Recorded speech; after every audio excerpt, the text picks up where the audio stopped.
El apóstol Pablo le deja escrito a su hijo en la fe, llamado como el libro Timoteo, cómo es la vida cristiana o cómo debe de ser. Le deja 7 alegorías escritas en este capítulo, que solo le voy a mencionar 5 y le voy a dejar, si usted quiere, de tarea que investigue las otras 2. La primera es hijo, segunda, soldado, tercera, labrador, cuarta, atleta, quinta, obrero. Y le dejo 2 de tarea. Tal vez usted va a identificar ahorita cuál es la sexta.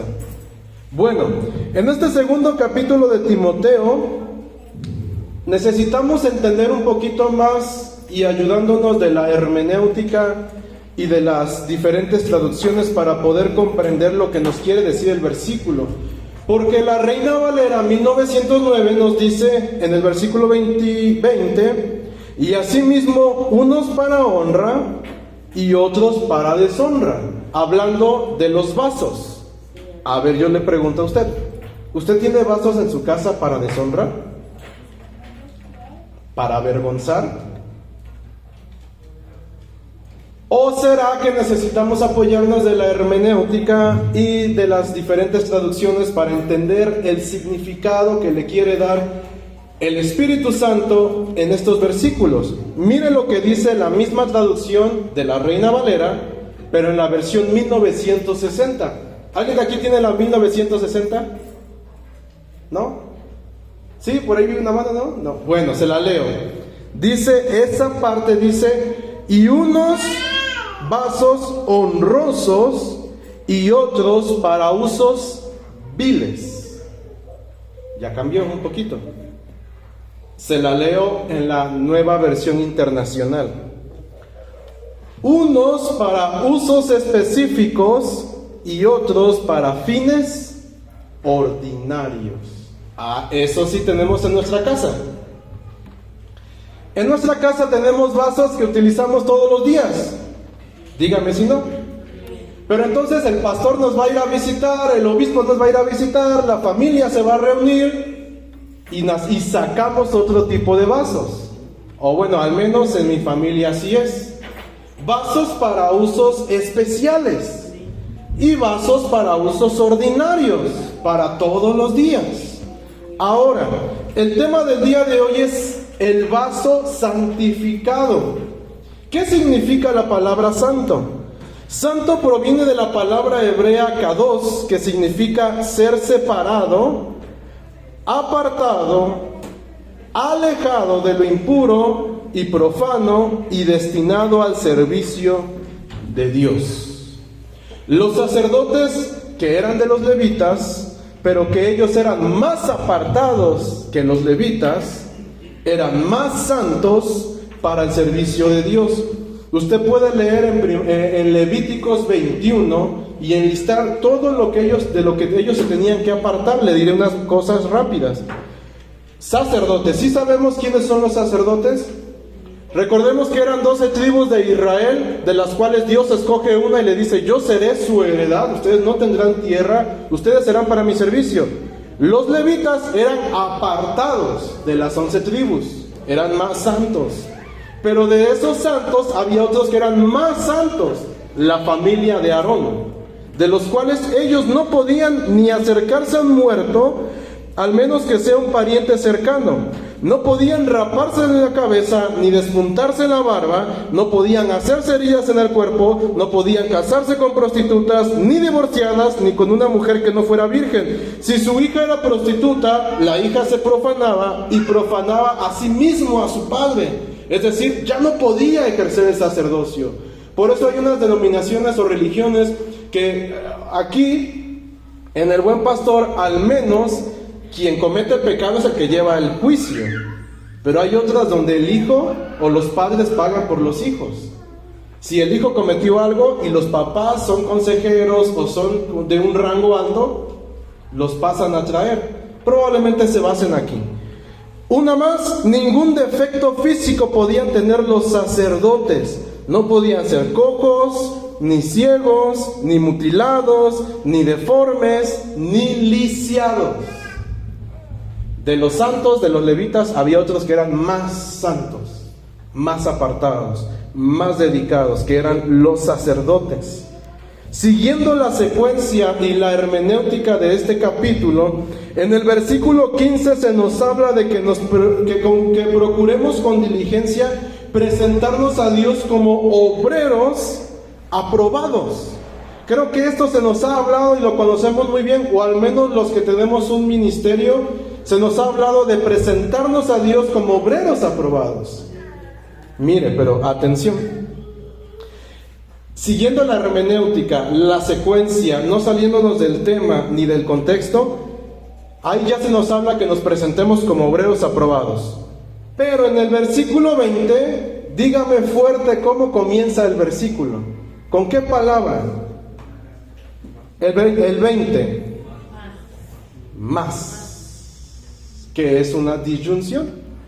Que es un pero o un sin embargo. Le doy un ejemplo de cómo lo maneja la Reina Valera.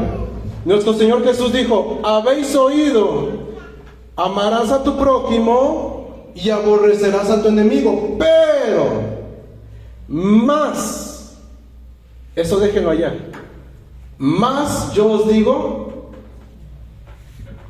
habéis oído, no adulterarás, déjalo allá, más, ¿sí puede comprender qué es el más? Es una disyunción, es un, ok, te dejo esto, tómalo en cuenta, pero esto es lo más importante, o esto es lo que yo te vengo a decir. Ok, preséntate como obrero aprobado delante de Dios, que traza la palabra de verdad con rectitud y no tiene nada que avergonzarse, más en una casa hay vasos para usos especiales y para usos ordinarios. ¿Sí vamos comprendiendo el mensaje? Aquí ya pasamos, o sea, todos lo que se va a hablar aquí en el versículo 20 ya son todos los que son aprobados. Pero vamos a pasar por otro filtro. Los vasos para usos especiales y los vasos para usos ordinarios. El ordinario es aquel que viene al templo, participa en un ministerio, da su ofrenda, cumple con portarse bien y eso es todo. Ese es un vaso ordinario. Esos son los que no van a resaltar en la historia del cristianismo. Son aquellos que no serán usados para usos especiales. Ah, hermano Jesús, yo quiero que Dios me utilice especialmente. Quiero dejar de ser un vaso ordinario para pasar a ser un vaso con usos especiales. Ok, ¿está listo para decirle qué necesita hacer? Versículo 19. Perdón, aquí me equivoqué. No, sí, el 19. 1. Apártese de iniquidad todo aquel que invoca el nombre de Cristo. Apartarse, santo, de la iniquidad. Versículos más adelante: evite palabrerías, huye de las pasiones juveniles.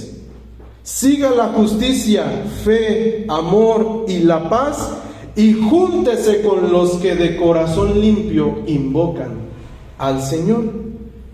Ay, eso está difícil. No hay problema, mi hermano. Usted siga siendo un vaso ordinario. No hay ningún problema. Pero no pida a Dios ni desee que Dios lo utilice de manera sobrenatural. Porque esto es lo que nos está diciendo el apóstol Pablo, o el Espíritu a través del apóstol Pablo. Hay dos tipos de vasos: los que se usan diario y los que son para usos especiales. Ah, pero los de usos especiales tienen que cumplir con estos requisitos.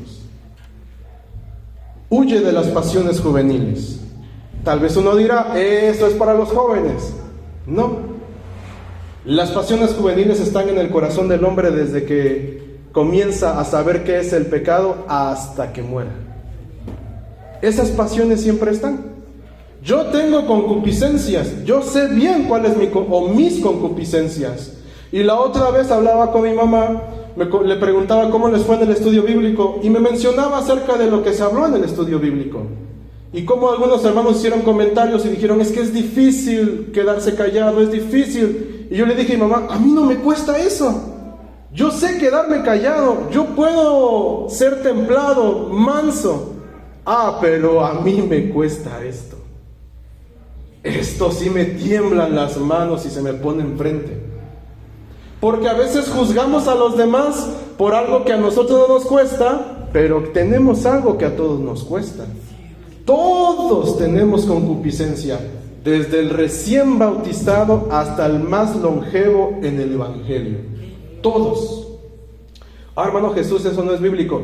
Claro que sí. El apóstol Pedro nos dice que el bautizo que nos corresponde ahora no nos quita la concupiscencia, solamente nos limpia de nuestros pecados, pero demanda una mente reformada cada día. Así que mire, hermano, ¿cuál es el mensaje del día de hoy? Un vaso santo es aquel que es apartado. Hermano Jesús, para mí no es malo escuchar música. No hay problema. Música secular.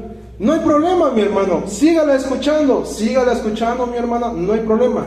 Solo no pida que Dios lo use para algo especial. Para mí no es malo no orar fuera del templo. No hay problema. Siga orando dentro del templo nada más. Pero no pida que Dios le dé dones espirituales.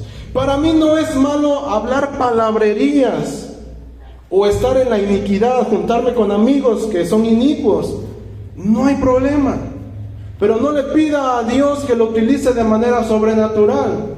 Yo tuve la oportunidad de preguntarle a un gran hombre de Dios de nuestro movimiento, que es poderoso en la palabra, y le dije: hermano, cuénteme su secreto. ¿Qué es lo que no vemos detrás del púlpito? Solo vemos cómo Dios lo utiliza. Y me dijo: mira, Jesús, yo siempre oro a Dios, cargo con todo el peso de la iglesia y tengo peticiones que hacerle a Dios, pero antes de eso voy con un tiempo de oración en intimidad a Dios y me recreo en Él. A veces se me olvidan las peticiones, pero nunca dejo de enamorarme de Dios. No dejo que los problemas de la iglesia, de la familia, del movimiento me aparten de mi amor por Dios. ¿Qué es lo que le quiero decir? Que detrás de la unción o detrás del uso especial de Dios con ciertas personas siempre hay un apartarse, una santidad, un estar lejos de.